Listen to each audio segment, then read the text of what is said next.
Well, Michael, thanks for being here, and please could you introduce yourself and tell us a bit more about your background? I'm Michael Bohnert. I'm an engineer at RAND, focusing on Navy, naval, air, and air defense from an acquisition perspective. Okay. So my RAND, it's a nonprofit, nonpartisan think tank that Hmm. directly supports the Air Force, Army, and Secretary of Defense, and through them, the Navy, as well as Homeland Security. And we also do non-defense work as well. So my role is I lead projects looking at acquisition of defense systems, Hmm. everything from the early concept war games, requirements, scenario definition, and then what systems should be, so the designs, the effectiveness, the cost, logistics, and disposal. I focus more on the sort of the technical systems and a little bit of the war gaming. I have other people that focus on costs, but I got to Mm. know enough of it all to explain it. Yeah, yeah, So yeah. You probably know way more than most people that are gonna watch this video. And I myself, I served only for 1 year in Finland because we have the conscription here, and I was a artillery forward observer. So I really like air defense. I think it's really interesting as a field, but I know a million times less about air defense than you do. So I'm glad to have you on the video so that you can tell us more about it. And I think today we'll discuss air defense in Russia and Ukraine because that's something that people want to hear more about, and you know a lot about it. So just maybe to start with, funny question, but I think a lot of people maybe overestimated Russia's air defense before the full-scale war because Russia was quite good at bluffing and propaganda in general, and the Russian systems are not necessarily bad themselves, like on paper, but the integration maybe has some issues and so on, and the infrastructure isn't the best. So, do you think that the Russian air defense infrastructure was overestimated before the war? So I've made this joke for a couple years where my coworkers are sick of it. But basically, Russia likes to take advantage of the fact that even though the world is round, we view maps as flat. So it always show these wonderful circles Yeah, of range that only work at 45,000 feet. exactly. And when you look at it up close, you always hear about flying under the radar. Yeah. There, there are massive gaps. I mean, Mm. going back to IISS for the mill balance, last time I checked and did the hand math, they have something 3,000 odd systems. They would need at least 6,000 just to cover military and key facilities. Yeah. So it's just Russia's vast. And the other, what people don't realize is you look at Ukraine, all the Russian missiles are coming from all sides towards Ukraine. Yeah. So it's like a funnel. In Russia, once you get past the initial barrier, it's just there's more and more space to cover. Mm. It's very hard to do. And even, yeah, sure, Russia might have had the largest air defense network in the world. It still was just way too small for anything save trying to stop a B-52, a very high altitude bomber. Mm. Other than that, it just doesn't have the mass to Yeah. handle large volumes of low flying aircraft. Yeah, I think that's the common thing that you discussed often when looking at military forums or talking with people who don't necessarily understand air defense. People tend to look at these circles around the batteries, and I remember when Sweden bought Patriot systems for themselves, they made a presentation where they had different circles for different types of threats, and that's something maybe that most people don't understand. That, as you said, if you're flying low or because the world is round, it's the range that isn't the same when trying to shoot down a cruise missile and when trying to shoot down some passenger plane or things like that. But do you think that I mean, obviously Russia has tons of air defense batteries and they have a lot of interceptors, and it's quite impressive the number they have if looking at S-300 and so on. And in that sense, I think Russia is at the same time overestimated maybe, but also underestimated in the sense that they have an impossible task for their air defense. And in that sense, they're not necessarily that bad at it, even if they have lots of holes. What's your take on Russia's air defense and why? So, The size of the right. country, what else is there? This is one that, we've kind of struggled with from an analytics side, because I'm going to go back to Syria and Libya. Russians gave some of their very good systems to their Libyan, Armenian, and Syrian allies, and they had really mixed results. Mm-hmm. Now, part of it is air defenses there's a reason why it's called integrated air and missile defense system. And so, for instance, in Syria, they had Russian long-range air defense systems, but not close range. Mm. And in Armenia and Libya, they had close range, but not long range. Mm. So you look in Libya and Armenia, the Turkish drones completely shredded those air defenses because the Russians see how Russia basically structures their IADs. Battalions have one category and one range of systems, and then the divisions have a different going up. So the TB2s that Turkey sold were very cleverly designed to outrange all battalion class air defense. And so in Libya and Syria, they only had battalion class defenses, so they always outranged the Russian systems. And they very much underperformed as well. They didn't defend well against the smaller munitions. I think the Pantsir, the one that's particularly underperformed, and no one's really understood why. From what I've read, they've made a lot of updates on it during the war in Ukraine, and they've created some new interceptors for it that were better designed against drones and so on. But I think it's also not optimal when you have the gun and the missiles at the same place. So it's I guess the whole design of the system is, I mean, on paper it looks like a perfect system. It has both, but just I mean, I guess it was a Panzer that shut down the Azerbaijani plane a few days ago. So that's what we were told. Yeah, we don't know. What's interesting, going back to your point, is the SA-6, an old system. Yeah. The upgraded SA-6 in Syria was incredibly effective at downing drones and others. So, with the Pantsir, what's interesting is that's a Russian Air Force asset, not a ground force asset, because it's a wheeled vehicle where most are tracked. And so this kind of gets into, I think, where we see some of the problems with Russia. And some NATO allies would have this problem as well, where their Air Force, Navy, and Army each have their own set of air defense systems. And they don't necessarily have the same types. And the Pantsir is one that is not a forward combat. It's designed to defend SA-20s and SA-21s. And it's very clear that it is not designed to operate on its own. And so the latest report that I saw publicly said that it didn't know what was going on because it was getting self-jammed. So basically, it was in, let's say Prigozhin for a second. But no, it's Kadyrov land, and he got a set of air defenses to defend himself, and it seemed like they were kind of a bit of a hodgepodge. They had an electronic warfare unit. So you look at Chechnya for Grozny and others, they had a Pantsir, which there aren't many of, and that's an air defender asset, as we mentioned. So that's by itself. They had apparently some electronic warfare teams. The latest report says they had some what we would call electronic fratricide. They were jamming their own radars, as the public report. And then you have an early warning grid, which is operated by the air and space forces, but not the local forces. We don't even know if it was Chechens operating the Pantsir or not. And then you have your civil aviation grid and your civil aviation, the identification systems and all.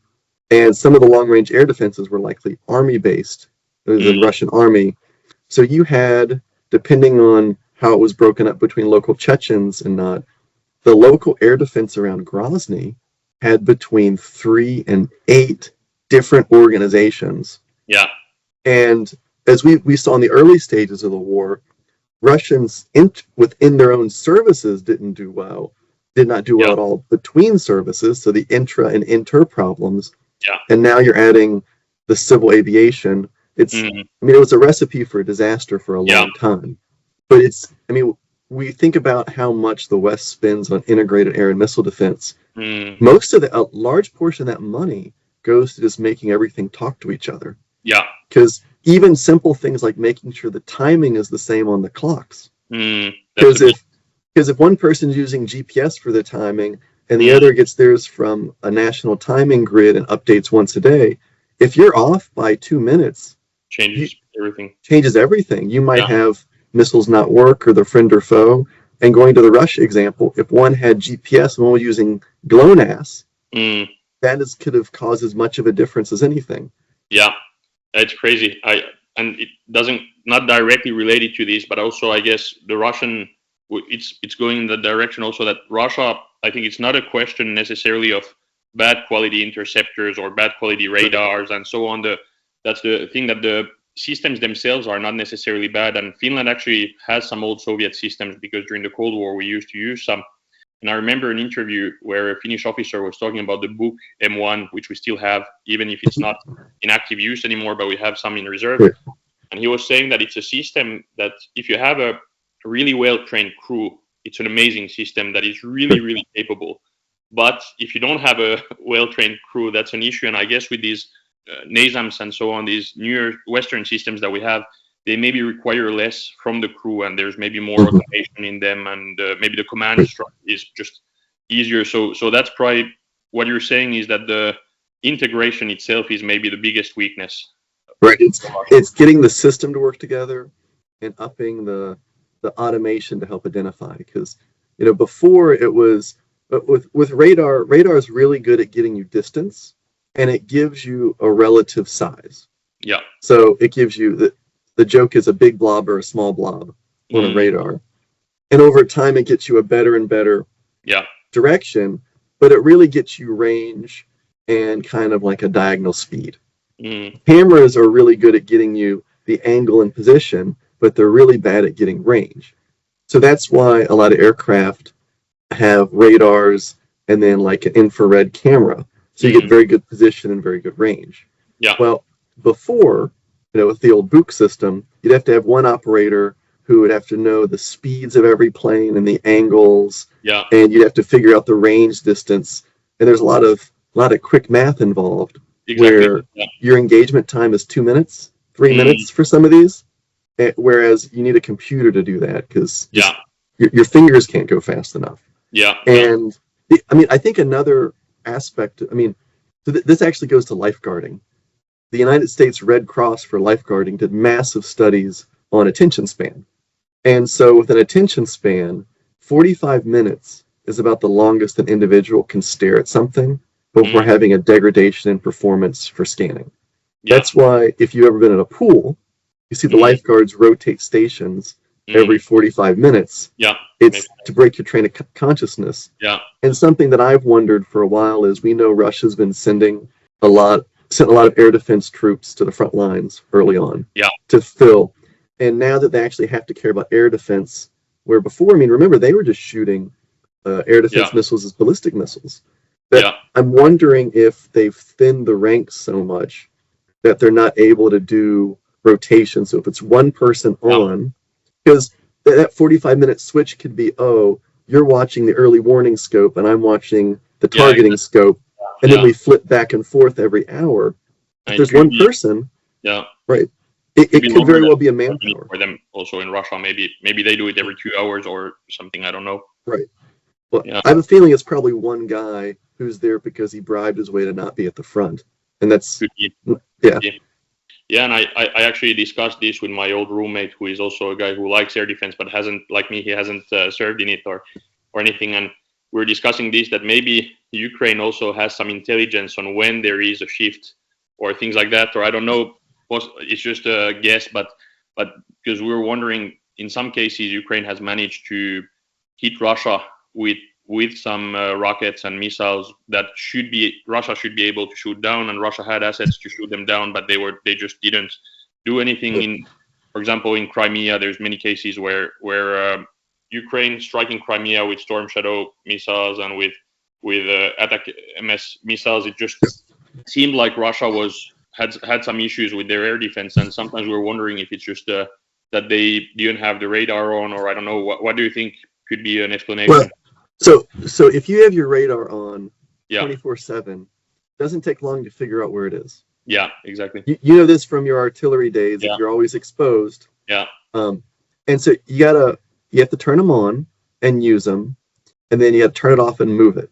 Yeah. And when a radar is turned off, it's a coin flip. Are they moving it or are they staying in the same position? Yeah. And if you're, and additionally, there's some really good programs now where just free on the internet, I've actually done some posts on Twitter with these where it can tell you the line of sight to any position, and you can do it within seconds. So if I know where they just moved all the air defenses to, and I push those points in to one of these calculators, I can find a hole in the air defense in minutes. Yeah. So this is why you want your air defenses turned off as long as possible to not give away a position. Yeah. And Crimea, it's a vacation spot. Yeah. It's not that hard to get a couple pictures here and there. No. And once you know that air defense is, you can find those holes. And it might not be a technical thing at all. And there's no way to perfectly plug every hole. Yeah. Just when you have tall buildings, trees, rocks, unless you literally want to live in a desert, there's not really much you can do. Yeah. And I do modeling in sim, and this is a big problem that you have, is getting that terrain of where can I get optimum coverage, but not be on top of a hill where everyone sees me. Yeah. And it's really, really hard. And there's decoys, there's all sorts of things you can try.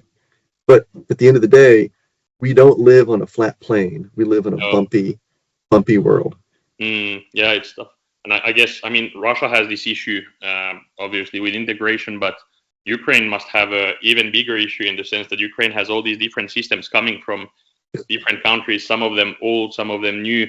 They have their old Soviet S-300 and Buk, even if they're running out of interceptors, and then they have Patriot, they have SAMPT from France and Italy, they have tons of things, but I guess they've managed to, maybe Ukraine is better at innovating and making things, and I've seen that they've had these phones with some sort of application that they've been using with these old Soviet things. What's on that phone? Is it like a radar that is just for communicating, or what is it? So I can't say a bunch. Yeah. I just wouldn't anyway. So what I will say is Ukraine has a phone that lets them build a common operating picture. And I get an email from them monthly that's their little bragging. But basically, it allows you to report what you see, report your position, and then you get updates. So it's a real-time update of the battlefield, and you can filter with your domain. So they're not the only people in the world to have it, but they've had to push it forward quickly. Very fast, yeah. But one thing to remember is Poland, Slovakia, Romania, etc. also have old Soviet systems, like Finland. And Link 16, so the Link 16 is the US's network that kind of glues everything. The price was already paid to link those systems to NATO. So, you know, I'm not saying it's all rainbows and butterflies, because it's not. Yeah. But an advantage that Ukraine had with this is some of that price has already been paid over the past decade. Yeah. And so we don't know exactly how much they've been given. A lot of the legwork was there. Yeah. And if you have a Link 16 box, you can plug that to a computer, and you can, you know, with some really clever software engineers, Link 16 is a public standard for the most part. So, do you know if the B-29s from Poland have Link 16? The jets that they have, because Poland has modernized them, I know, at least more than Ukraine. So do you know if it's possible? So one thing is that not all so there's old Link 16 and new Link 16. Old Link 16 is hardware defined. New Link 16 is software defined. So the difference is, if it's the software one, you plug in a USB cable, it's updated. The hardware one, you have to be the same edition or swap out like a physical piece. We wouldn't give them the NATO for the old hardware ones. They wouldn't get a NATO card because those are proprietary to each country. So if it's, I doubt the old MiG-29s had the newer software, but the air defense, it's the boxes for the software. It literally is just like a computer. You just plug it in. That's how Link 16 is. You can actually buy them on the internet. If you were a country, you can go and shop for them. So it's amazing actually how much that it's how it works, how the software works is public and is sold by multiple countries. It's the encryption and the specific messages which are proprietary. So this is one where if you're given a stripped down version that's like the unencrypted basic messages, like Ukraine probably got, Yeah. they could add their own in relatively quickly. Yeah. Do you have any idea if Ukraine is currently trying to develop their own air defense systems? Because there's a lot of talk about Ukraine doing all sorts of stuff with drones and IFVs and artillery and so on, but Ukraine is lacking air defense, and Western countries don't have enough air defense to give them. So, do you know if there's any projects going on right now with? I'll say this: the industrial base behind air defense is ridiculously long, because you have sensors that the shields, the domes on them, some of them are sapphire, like man-made sapphire. You have missile bodies that are very particular alloys to be strong and stable, and an air defense missile has to be more capable than what it's shooting down in terms of kinematics. It has a booster. It's usually almost always a solid booster, and the guidance computer. Now, the computer isn't as big of a problem as it used to be. You just need one that can handle the G-forces. The boosters, you can thank the wonderful space revolution for eating up every spare bit of booster material in the world, and that's very hard to make, to keep it stable. And so you might have seen some news where like a Norwegian company is partnering with a few U.S. companies to increase rocket motor production. It's because that's been a bottleneck, is making those rocket motors, and that's something that I don't think Ukraine could really ramp up quickly. That being said, Estonia has just started producing a small, cheap interceptor. They're doing their testing in Ukraine on the fly. So it's very small. In a prior article, I talked about the Vampire system. So that uses the old. If anyone's seen like MASH or those, it's like a rocket, unguided. It's the rockets from the helicopters. That's really interesting. The laser to guidance, or each one is different. There's a bunch of different companies for the past decade and a half that have tried to sell those. They're basically just 2.5 inch or 2 3/4 inch rockets, so 70 millimeter. And the front of them screws on and screws off. So there's been all sorts of different ideas for what you just screw onto the front of it. Because right now, when they're used in the service, there's the basic ones that just fire. There's ones with different guidance, and it's just some guy screws it on before you fire. So, I've heard there's 6 or 7 companies that had started making these before the war. None of them had contracts though until this Vampire system. Is L3 Harris or who is it? And then I think L3 Harris is Vampire. Also one in the UK that was working with those rockets, I think, but I don't remember if it was BAE or who it was, but someone was working on a similar system, I think. There was a Dutch company as well. I'm trying not to name names here. I don't want to, but yeah, there are several. A Turkish company as well. So it's not, and these rockets are commercially used for like weather purposes, etc. So there's a large market for them. There's a lot of them that are made, and I think that's. The Estonian missile is basically that. It's just a little bit smaller. Franken, or what's I think the name of the company. I think it's something like that. Yeah. They have an all-star team there. I don't know if you've seen the people behind the company. No. The commander-in-chief of the Estonian Armed Forces, who retired, I think, a year ago or so, and the whole team, the head of the highest public worker from the MOD, and all sorts of people, like the all-star team from Estonia behind this company. So they're taking it seriously. So I hope that they do something nice with it. And the thing is with these, and I've been asked this question before, for this is air defense for critical infrastructure. And these are relatively cheap. The sensor that's used is basically a high-end commercial sensor, like that are used for boats, etc. They bolt onto anything, and the interceptors are about 50,000 a pop, which is cheaper than a Shaheed. So whoever is the first to mass produce these is gonna. This is kind of a first past the post. You're gonna win and make lots and make a lot of money. And I'm surprised it's taken so long to start to see so many companies, because this is clearly a case where Europe has to be ready for an asymmetric attack. And these are things that are cheap Yeah. and fieldable and shareable. And from an air defense perspective, they're also the closest, I think, to a next-gen tactical air defense, because they're small enough that you could put them on an IFV. Yeah. So for that last terminal, because right now what the IFVs have, if they have anything, are stingers. Yeah. Those are expensive. They're heat seek. They're made to take out helicopters or something like that. Or right. Yeah. Yeah. It's I guess that those rockets with a guidance system will replace manpads in some cases, or is that the goal? Well, so the difference is the manpads are still good against the higher altitude. Yeah.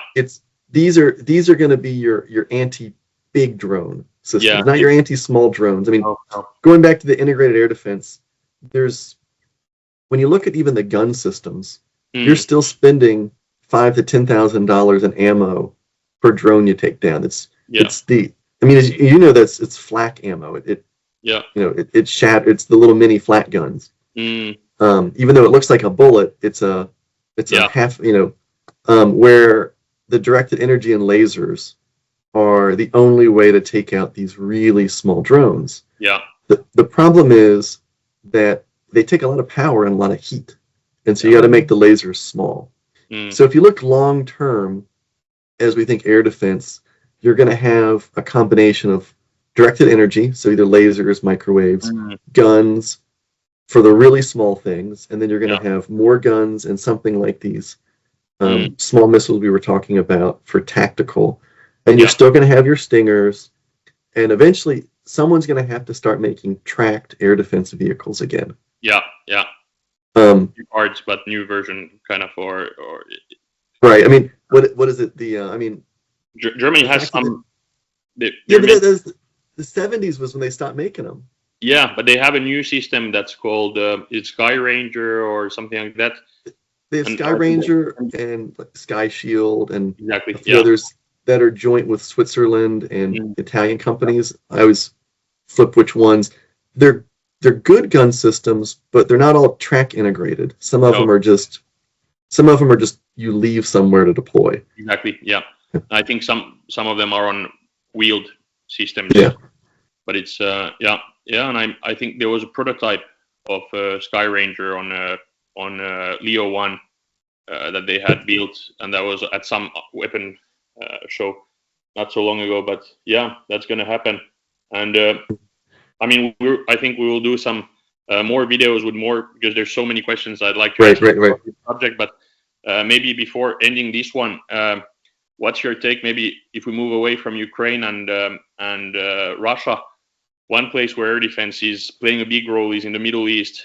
And if looking at Israel is known for its air defense, and Finland actually just ordered David Sling air defense, and we're very happy about it because we see it as the best option for us, at least people like me who don't necessarily understand the details, but we're very happy about it because we don't have any assets that have more range than that or anything. We have the NASAMS, and then we have that, and then we have some old books.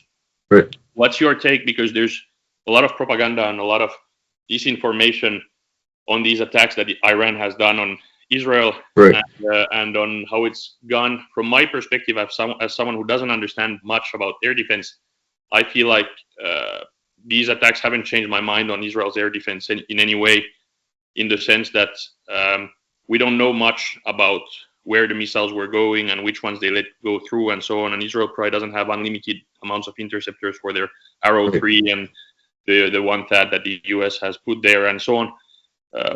Do you think Israel is one of the most impressive countries in terms of air defense, or is it just because they have good technology, but is it because it's a small country that has put a lot of resources on it, or is it also just are the systems just well integrated and well?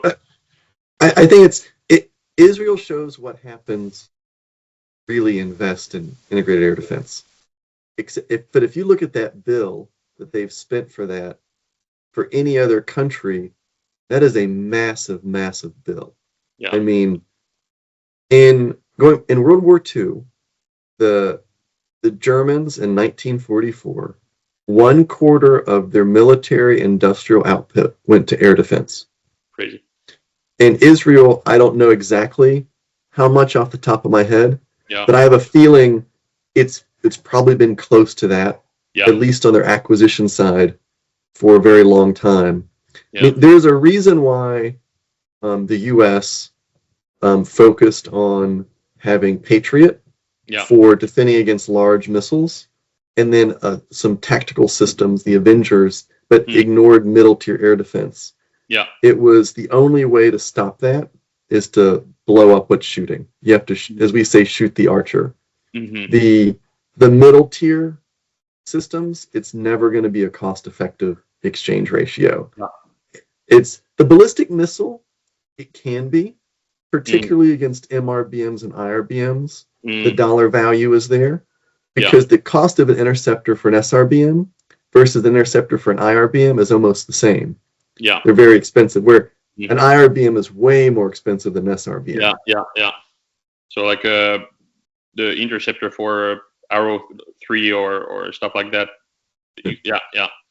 Yeah, and I mean, if you look at I don't know if the prices have just increased by a lot or if it's just that they put the maximum price there. But when I look at sales by the US, when they sell missiles abroad, if I look at the price of a AMRAAM, for example, or stuff like this, I feel like the prices have increased quite a lot over the years because Finland uses them on air defense for the NASAMS. And I always remember that they were around 1 million per missile, but I feel like the new versions are a bit more expensive. The IRIS-T based systems in Germany seem a bit cheaper. And that seems like a quite nice system in terms of range and price ratio. But it's interesting. And there's, just to get back to Israel, it's funny because I've seen a lot of comments on X where people are saying the Iron Dome doesn't work when there's a ballistic missile attack on Israel. And they're talking about the Iron Dome because they think that the Iron Dome is some sort of integrated combination of all their air defense or stuff like that. But it's an interesting field where people don't understand much about it. And it's complicated to teach them because it takes a lot of time for them to understand. But I think it's one of the most interesting fields in the Army. And if I would have to do my military service again, I'd like to do it on air defense. I think it's just fascinating, the integration of all these layers it's crazy. You served in the Army before? No, I didn't serve in the military. I was a civilian. Civilian engineer for the Navy. For Naval Intel, and then after I spent time working for Naval Intelligence as a civilian, I transitioned to working in the Naval Nuclear Laboratory for propulsion systems, and then I've been at RAND for the past 9 years, working solely for U.S. and allied nations. I'd say air defense has been probably a quarter of my portfolio. Over the period, the remaining has been split between equally between air, maritime, and then future force structure type questions, including wargaming, etc. That's you don't have the most boring job. I think you have quite a nice, not the worst thing to do for a living. It's been the past decade and a half have been very exciting in my field. Sadly, it'd be nice to have the field be boring. Because if no one wants to hear what I'm talking about, then that means the world is really peaceful, and that'd be kind of nice. True. But at the same time, I think when the world is very peaceful and you work in this field, people start thinking that you're crazy. If you're always, I remember before the full-scale invasion, I was following a bit too close, and some of my friends were convinced that I was crazy when I was telling them that an invasion is going to start. But as you said, the world is a nicer place when it's a boring place. So it is, and I mean, I just want to touch on that because I was following this way more than is healthy. And so what first tipped me off was there are people I know that follow the movement of treasuries way more than is healthy. That's all they look at is treasury bonds. And in September, October of 2021, they're like, something's happening. They saw hundreds of billions of dollars of treasuries move, which we now know were Russians moving to try to get around sanctions. I thought it was the Chinese preparing for something because I didn't think Russia had that many treasuries. But at the same time, so a lot of my coworkers are former military or former military civilian, and a couple of them led, were battalion and brigade commanders for the Iraq War, and we were looking at the Russian forces, and we saw they barely had 200,000, and we're like, Yeah. you need, depending on which model you would use and your assumptions, that Russia would need between 500,000 and 1.5 million troops. Yeah. And so we're like, this isn't going to happen because they don't Yeah. have enough men. They're bluffing. Because we're like, you'd be insane. I'm sure you were kind of along a similar line. Yeah. But I think Given the Finland reason set the bar for how many Russians you need to try to take a country. Yeah, no, that's very true, and that's something we've always looked at in Finland. How many? Because we also make some simple, not war games, but just simple calculations on if we have that many troops, how many do they need to get here, and so on. But I think it makes sense from a Russian point of view, even if it seems crazy now when we think about it now. But I had been in Ukraine before the full-scale war, and I had met a lot of Ukrainians, and Ukraine had these 8 years to prepare, and it did prepare maybe more than what many of us understood, but still there was this effect of surprise and this psychological effect of this that made it look like it could be enough. Just this first few days of chaos could be enough for the government to just give up and to make some deal. And I think Russia got surprisingly close to succeeding at the beginning, not in terms of the whole military operation, but just politically, I think they got quite close. I think if a few things would have gone differently around Kyiv, this could have been the end, or it could have meant Ukraine signing some deal that is very unfavorable for them. And there's a lot of propaganda right now about the Istanbul agreements and the non-signed papers and so on. But Russia, I think the first, let's say, month of the war was the most successful one for them in that sense, because they got the closest they've been.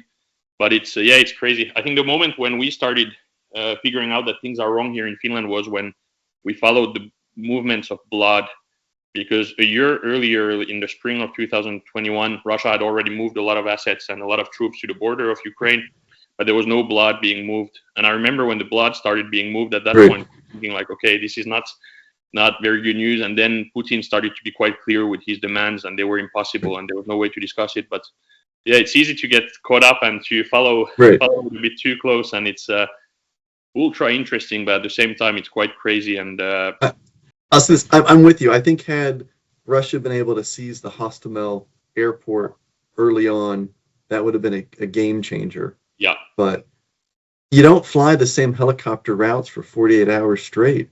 No, but that's Russia. They've always been like that. And I have a question for you, actually. When it comes to blood supply, I know that once you get much below minus 10 Celsius, the hoses don't work. And I doubt any of Russia's stuff is better than that. Yeah. I don't know if given that you are from a winter fighting force, actually, how the heck do you handle that in that's a good question. That cold conditions? What I was doing, I never had to touch on this subject at the army, so I don't really know how they do it, but there must be some way, because it's just otherwise in the winter you would never be able to use blood. Right. So there must be some way, and Russia probably, even if Russia, we always tend to laugh at them for many things, but on these, they must have some solution, because otherwise it wouldn't make sense for them. They couldn't ever fight any war in the north or stuff like that, but I really don't know how they do it, but it's, I have no idea. I can easily just see their solution being just put kerosene heaters around and wish for the best. But fire on the ground, like when they start an engine in the winter when it's too cold. I mean, when I saw in the first 2 days of the war an entire armored battalion in summer clothing with their vehicles on at night get taken out by artillery, I knew, no, it's over. Yeah, it's not. But that was day 4. I've used that video so many times to illustrate the importance of multispectral stealth and just how to be, keep your signature low. I've used that video where time and time again for the heat, because this is not necessarily this is air defense related, that in the summer everyone's like, oh my gosh, you have foliage and trees, and it makes it a huge issue for sensors. Well, radar doesn't really care. Infrared has trouble in summer because everything gets hot. And optical has a problem because your colors are different. You have grasses, you have greens, and so on the one hand, you stick out more if you're red. You have to make your camo to blend in with so much more of the environment. But as you know, in winter, you have the advantage of everything's either mud or snow. So, you know, from a missile perspective, that can make optical worse because everything, if you are mud or snow, but it makes radar better because there's less interference. And so I'm thinking, the reason I mention this is, I'm from an air defense perspective. We haven't talked about electronic warfare at all. No, but maybe video. Yeah, another video. But all I'm going to say is, but I mean electronic warfare more as a broader subject. Yeah, right. Yeah. People forget that smoke is also a form of electronic warfare.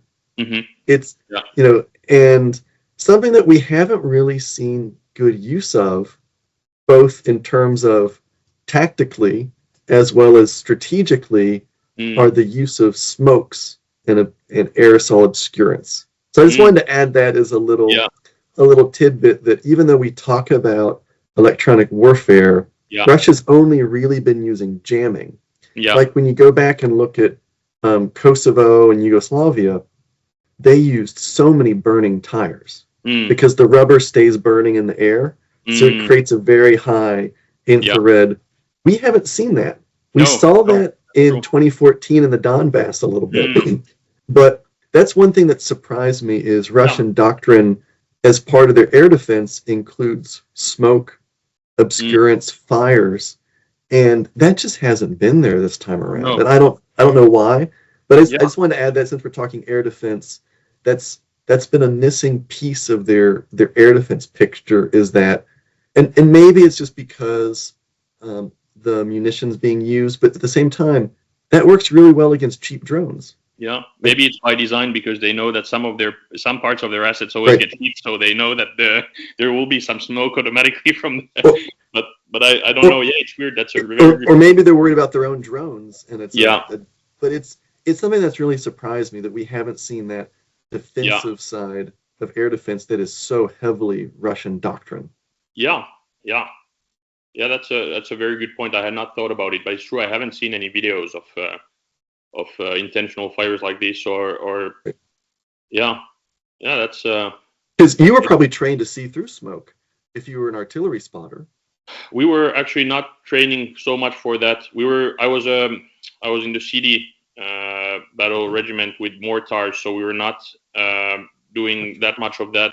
I think what I was doing is going to change quite a lot in Finland, because we were not doing it with drones. We were doing it with our own eyes, kind of as recon back in the days. But I think nowadays, in the future, there's going to be a lot of recon drones involved in that.